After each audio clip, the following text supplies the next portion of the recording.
morning, I'm Patricia Vallone with a CTV News update. The body of John Lewis will lie in state at the Capitol Rotunda following a procession around the district. His casket arrived at Andrews Air Force Base this morning.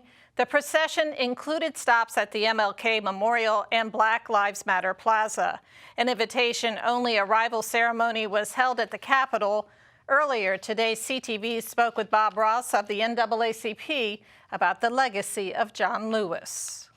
One thing that we have to remember, we tend to remember the man, which is good, all the good things done. But we have to remember the struggle, because that's what he was about, the struggle. Mm-hmm. And if we forget the struggle and just remember the man, then we have accomplished nothing. The outdoor public viewing on the East Front Steps begins at 6 tonight and goes through 10. Another public viewing at the same location is set for tomorrow from 8 a.m. until 10 p.m. The legal fight is heating up as President Trump is sued by multiple parties over his decision to try and exclude undocumented immigrants from the 2020 census count. A coalition of immigrant rights groups is joining with states and localities that could lose congressional seats over the census change. Casa de Maryland says any attempt to exclude all residents from the census is unconstitutional. What the president has tried to do with this executive order is sort of a transparently political attempt to shore up his base, to ensure greater Republican representation in Congress by excluding those people who he doesn't like. Nicholas Katz is referring to President Trump's recent executive order that would exclude undocumented immigrants from the official census count. Most experts don't think the order will hold up in court since census data is mandated in the Constitution. It isn't the first time Trump has tried to alter the way the census is carried out. There was an attempt by this administration as part of a broader sort of strategy of really attacking immigrant communities to put a question on the census asking people about their citizenship status. And that was something that, clearly was going to chill participation and discourage people, immigrants from participating in the census. That was struck down in the Supreme Court in a case that Casa was a part of last year. But just this week, the president has issued a new executive memorandum, essentially a directive from the president, trying to take immigrants out of the census count. Katz says attempts to exclude immigrants have actually helped their cause. Organizations like CASA and immigrant rights organizations across the country rise up and unify in a way that's never happened before to fight against this. And luckily the courts, which are, the bastion of the rule of law on which our nation is dependent and on which it was founded, are striking down a lot of these overreaches by the president and saying that, he's not a king. Legal scholars say the Constitution empowers Congress, not the president, with final authority over the census. The once-a-decade count is used to reapportion congressional seats and could ultimately affect electoral college votes. Meantime, the clock is ticking to complete your 2020 U.S. Census form. Despite the pandemic, the county has been working to get every resident counted. The county has hosted virtual town halls and information sessions to encourage people to fill out the form. Residents can submit the form by mail, phone, or online. So right now, Prince George's County is at about 64% self-response rate. In 2010, our self-response rate was 68%, right? And so our goal was to exceed that number, and we wanted to be, set our goals high by 85%. And so our self-response rates were slowly trickling in also because of the pandemic. So we realized that in certain pockets of Prince George's County, there were people that may have experienced impact, right? They may have lost their jobs, they may have lost resources, and really that was our best chance for us to engage with residents face to face. So the meal distribution sites target these hard to count areas, but also people that have been highly impacted and that may not be thinking about the census. When you talk about COVID-19 and this emergency that we're in, vaccinations come into play. That has stuff to do with the census. You talk about Medicare and hospital needs. All of that has something to do with federal funding and census. So why not reach out to our community when they're in need and stress the importance of completing their census online? And the county is expected to host another meal distribution and census completion event this Saturday, August 1st. The event will take place at the Langley Park Community Center in Adelphi from noon until 3 p.m. For more information, visit pgcensus2020.org.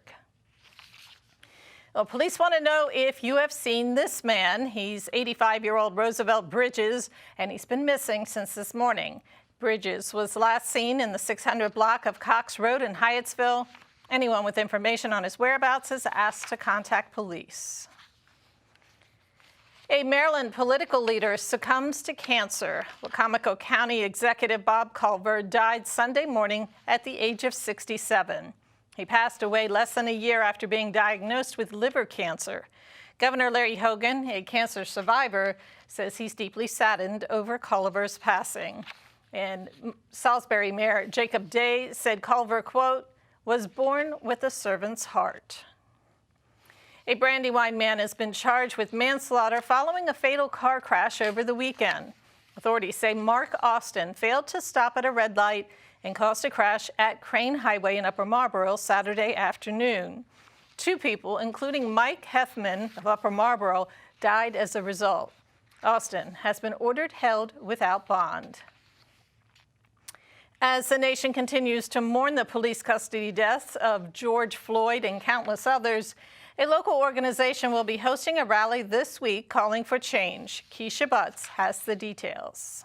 That's right. Concerned Citizens for Bail Reform is hosting a rally on Wednesday at the Woodmore Town Center Park calling for police reform in Prince George's County. We recently spoke with the organization about the event. What we want to do is encourage people to get educated and know that Prince George's County historically has had so many George Floyds. We feel as though, there's certain communities that may not really understand how these issues are really impacting, not just their neighbors, in other neighborhoods, but it actually impacts the Woodmores and the Bowies and the Largos as well. So we want to be able to kind of tie that in. Co-founders Tamara McKinney and Beverly John are also hoping that just like the last protest in Lanham a few weeks ago, that officers will also attend. We ended up engaging some of the police officers in conversation and dialogue about what they felt about the police brutality and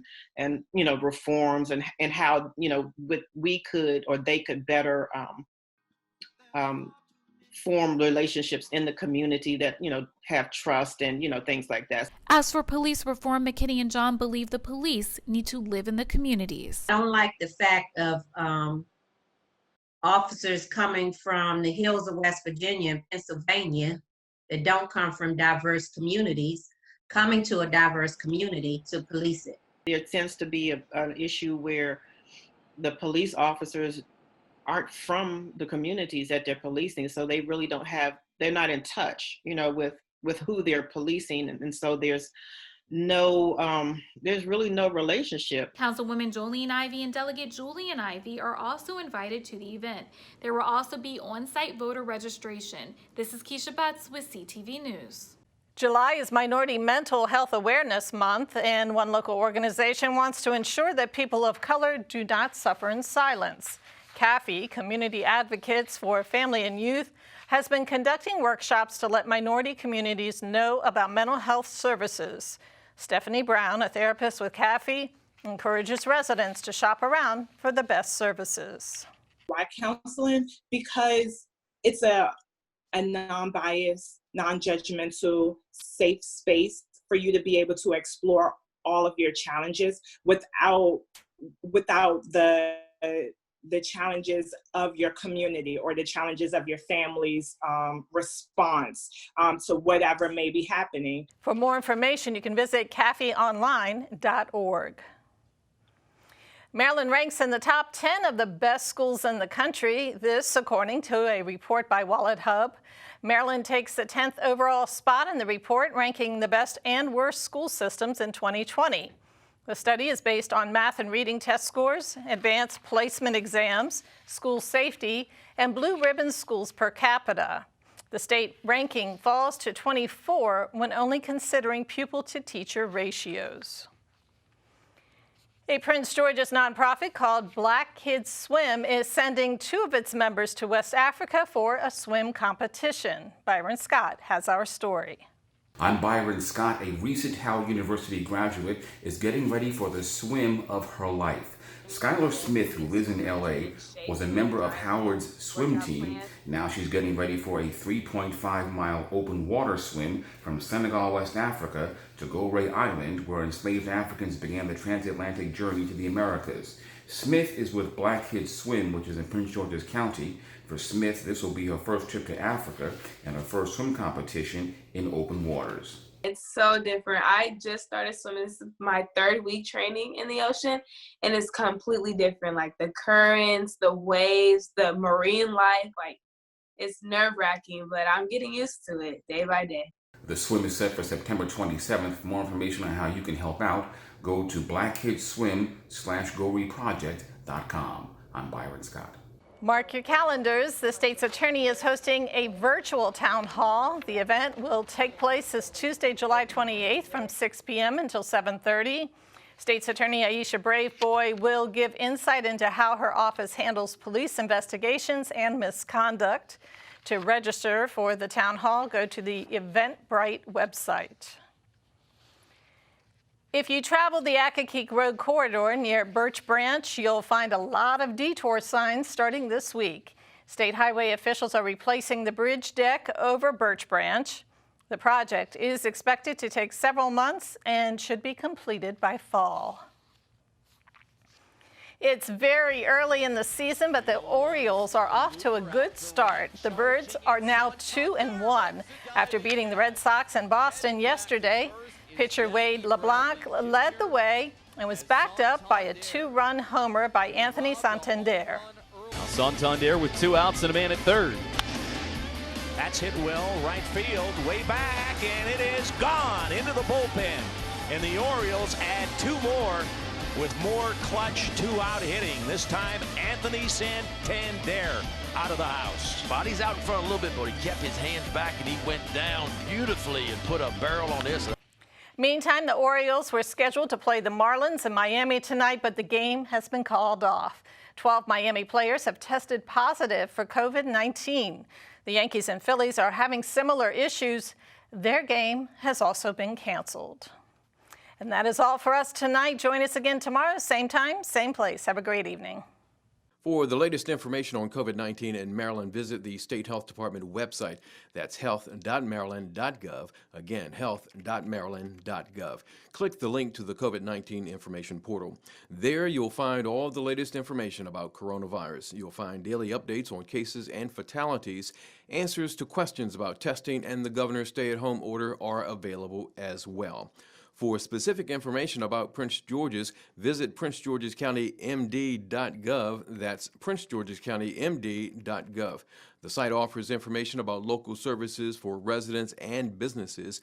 There's a link for COVID-19 relief donations. Also, food pantry locations are listed. And if you have any questions, call the county COVID-19 hotline at 301-883-6627. That's 301-883-6627.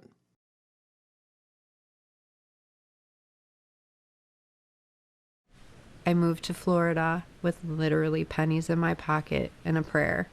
I needed a new start. Dacian looks like a very typical 3-year-old until you ask him, "What's your name? How old are you?" My son has a lot of behaviors that would show as being autistic. Most kids can tolerate a variety of foods, but unfortunately for Dacian, everything has to be organic and raw. I wasn't ashamed to go to the food pantries. It's expensive to eat healthy, and nutrition is very important to Dacian's health. The healthy organic food that we receive dramatically helped his social skills. Most people would say, she really doesn't have much of a life. But to me, I have everything right there next to me in my son.